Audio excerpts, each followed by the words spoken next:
To be honest, at first I wondered if it was a personal attack.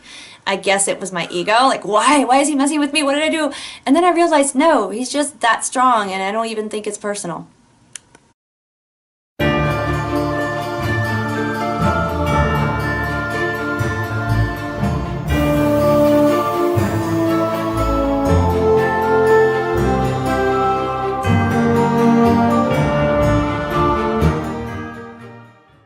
Hello and welcome to the Jekyllhydeclub.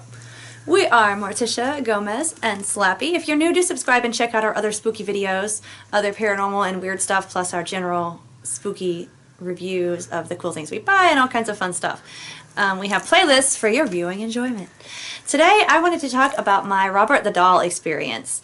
And we are guest starring our companion friend Chucky. Chucky says hello.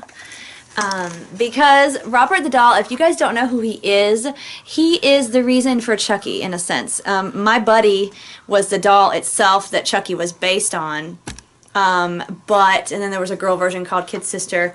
There were these cute little dolls in the 80s. They didn't talk or anything. The fact that Chucky is possessed by a person in the movies comes from the guy that we're going to talk about today that's a real doll called Robert the Doll. He's in a Key West museum now. You guys can look him up. We're not putting pictures in this video because I don't feel Robert has anything personal against us, and I'm going to keep it that way. And he doesn't really like his pictures shown in certain areas, and I'm not trying to annoy the doll or the spirit in the doll because I'm just not. So, yeah, you guys can look up pictures of him, but we will give you a brief rundown of who he is, or rather Gomez will, and then I'm going to talk about my experience with Robert. Okay, so it all started with the Otto family in the late 1800s, where they were mean to their servants in the Key West area, and one of their servants happened to be the wrong person to be mean to. Apparently she was an expert in voodoo arts, and she used those arts to craft apparently that kind of a doll that we know now as Robert the Doll, named after Robert Eugene Otto, the child of the family at the time and later famous painter artist. So the boy eventually started going by his middle name. He was Eugene, and he started calling himself Gene instead of Robert, which was his first name, and he started calling that doll that was named looked like him after himself, so it started being known as Robert the Doll, where he was just Gene the boy instead of Robert the boy as he was originally. And apparently the doll was displaying all kinds of strange behavior that are uncharacteristic of a regular doll. Like moving and laughing. Well, you know, if you guys have dolls that do that without batteries, I don't know. But, you know, that's, again, where Chucky was inspired. An evil giggle, that especially cracked me up because, like, I could just imagine it so vividly. It was like one telling characteristic that I could picture and hear it in my head. That's one of the things that people claim to hear with Robert. This is while the artist was alive. After the artist was dead, people were still afraid of the doll or to go around it in the house. And people in the museum even report creepy stuff with the doll around. If workers come in at night, they, you know, feel the doll is moving in the case or doing things that disturb them. And when people have electronics in the area, the doll apparently can make them act up. If you take a picture of the doll without asking permission, it can supposedly curse you, and a lot of people have, actually there's a video on YouTube where someone's reading letters that people wrote to Robert the Doll, apologizing for taking the picture and like, please lift the curse, all these horrible things are happening to me, I'm really sorry. And you know, I think some of this can really be in someone's head. If you believe something's going to happen to you, things will happen to you, you're drawing that. But I have also seen things that if I didn't believe it was going to happen and it still did, it's like, whoa. And what I'm about to tell you, I wasn't even thinking anything at all when this happened. So did you want to say anything else about Robert of old? Well, just like a personal impression, when I was looking at his YouTube videos and pictures that I've seen, he did seem to have like something in him, like that's a personal opinion. Gomez is a medium. He realized after we got together he didn't believe in spirits until he started seeing them, and I think that's really cool because, you know, it's not like he was open and expecting that. We can leave your Haunted Mind video below if you guys want to see how that worked out for him. Yes. That will be in the comments. But I think it's cool because I remember when we were first, we met online in a book chat list actually. It wasn't dating or anything, and we were talking, and I grew up in a haunted house. I'm like, what are you thinking about ghosts? And he goes, I don't really know what to think about ghosts. Like, I don't know if I believe in them or don't or whatever, and that's just kind of interesting. And then now he can see them, like, so it's kind of cool. But we've digressed slightly. So you do see something in Robert, is what you're saying?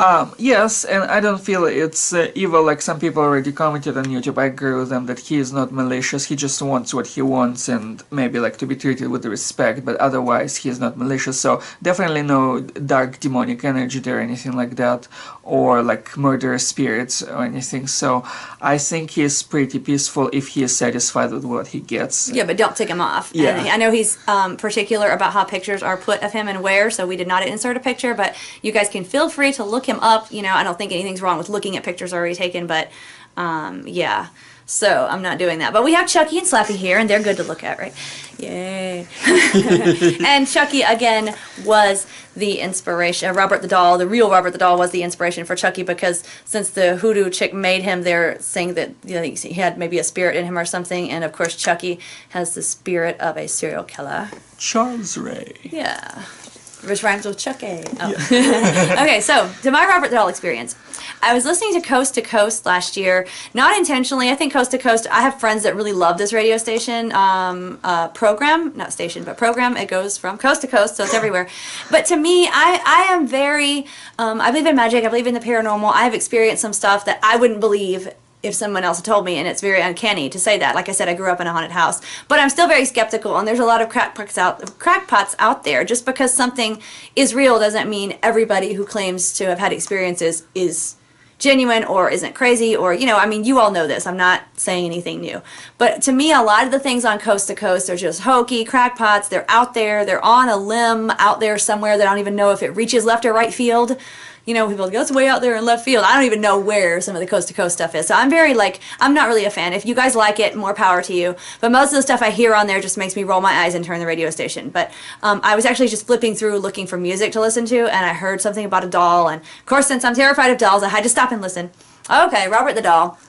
And so I started listening to this guy that researches Robert, and he actually seemed okay. Like 5% of the people I hear on Coast to Coast really seem genuine and interesting and gifted, or, you know, to have had experiences or whatever. But that's just my opinion, 5%. And the other ones are just way out there. And it's kind of funny because the 5 percentile that really seem genuine are the ones that I think the people that interview them are kind of mean and jab at and stuff. And it's like, okay, so this person's real, and you're starting crap with them, but yet you get this guy with the alien probe and the little dancing pink balls around him, and he's cool. You're going to take him totally seriously. Okay. But anyway, I'm sorry, I have digressed again. I have a Coast to Coast soapbox that I will get off of. But I was just flipping through to look at music and heard this Robert thing, and this guy, I forgot his name. I was trying to look him up, and all I kept seeing was a guy from 2010. And I don't think it was the same guy, but I'm not sure, so I'm not going to misquote and say a name. But a guy in 2016, I think it was being interviewed, and he was actually, at the time, okay, he was in the museum with Robert while the interview was taking place. So he's not talking about his experience later. This is like a live thing going on right now. He's on the phone with the Coast to Coast interviewer, and it's not always the same person. Sometimes they're different people, so I can't remember if it was the George guy that usually does it or somebody else. And again, I don't want to misquote. I wasn't aware I was going to do a video on it, so I wasn't taking notes. I was in the moment. So, you know, the radio's on, and the guy is talking on the phone to the Coast to Coast reporter, interviewer, whatever, and he's in the museum, the guy, sorry for all this vagary, with Robert. So he's on the phone with the Coast to Coast. He's in the museum with Robert. He's like, the lights are flickering, things are going on. I don't know if he's really fond of this going on. And then the phone was kind of breaking up, and he was going in and out. And I was like, that's interesting. Do I believe this? Do I not? Because I'm, again, very skeptical with most of the people on Coast to Coast. They seem to want to get the weirdest out there for their little shtick or whatever. So I'm very skeptical. And then when he's talking about what Robert is doing to the electronics, I am all the way here in a different state, not in Florida. Okay, I'm just listening to this on the radio, and this is what this doll does. I am sitting here, and I'm across the room from any of my electronics, okay? The radio is kind of going in and out, and then this, which has nothing to do with the radio, it's a battery operated, you can plug it in the wall, it's our audio book player. Okay, we listen to books. I'm going to show you how hard it is to turn on. It turns itself on. And okay, maybe the electronic thing did something. It's never done that before. But why right now when we're listening to Robert the Doll and Robert the Doll is messing with the electronics? So what I'm saying is, how fascinating is it that whatever's in this doll can mess with somebody's electronics that are even just listening about him on the radio while he's, you know, it was live, it was happening. But how is, you know, he gonna go through the radio to turn on my book player? I guess he was just sending out whatever mental waves mess with electronic, whatever psychic waves do that. He was probably sending them out so hard that they even affected this. And that's fascinating to me. Like he was probably just doing it to the guy's phone and the guy's equipment, but it was transmitting through everything that was being shared at the moment. It was all live. So while this is happening to the guy, my thing turns on. And I'm having to press down on this kind of hard. See? Player on. Press any button Yeah, to yeah, learn yeah. about its All right. power. Battery charge. I don't care. Are you going to turn it? No? Audio files. Okay. Player off. But, you know, it's a hard kind of button, and I have to press on it really hard, and, you know, I wasn't even near it, and it just turned itself on, and the book started talking, and I was like, okay, well, that's interesting. Turns radio off, goes to turn book player off, gets back on the computer to research Robert the Doll. But I was just like, okay, I'm done. I mean, I've had very bad Ouija board experiences, and I don't play around, and I'm not afraid of stuff, really, terribly, but I am not going to invite stuff in or cause a problem or tick off any spirit just to be obnoxious or prove any point of anything for any reason. So we might as well put the Ouija board video below too. Yes. Along with your Haunted Mind video. And you guys should definitely Google Robert the Doll. There's some interesting videos on YouTube, plus some interesting articles. But I'm just saying, like, I think it had to be whatever psychic waves he was using, but they were pretty impressively strong that they can affect other people's electronics that are listening at the time. Now, I don't know, I don't think it would have probably done it if this interview had been pre-recorded. I think because it was happening at the time. That's just my opinion. I mean, maybe something pre-recorded can be that strong. I could be wrong. I have definitely been wrong before about what I thought was supernaturally possible. But that's a different video, or 5.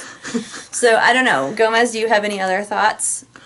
The more I was investigating the backstory of Robert the Doll, the more I was thinking how, in a sense, it makes sense the way Robert the Doll looked exactly like Robert the Boy. It's that element of twinning and sympathetic magic that I do associate with voodoo, but it has been explored in almost every pantheon that I know of. So, and those of you who like horror movies might also like the movie The Unborn, because it explores that issue in detail too, with mystical elements. So I think the whole thing about Robert even makes sense to me symbolically, because it has to do with that sympathetic magic. So something was put in there, something that might be like, maybe somebody would call it like a shadow of Robert himself, or with some part of a soul, like the way Carl Jung would think of it with archetypes. But do you think the soul came from part of Robert? Could she have taken part of him? And yeah, or was it some other soul that decided to hang out with Robert? Like what?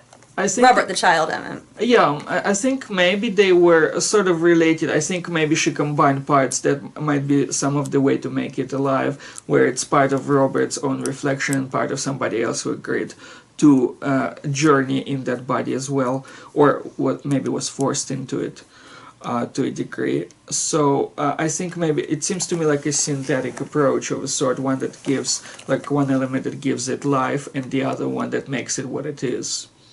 And of course, Chucky was, you know, put into his body with voodoo magic. So again, Yeah.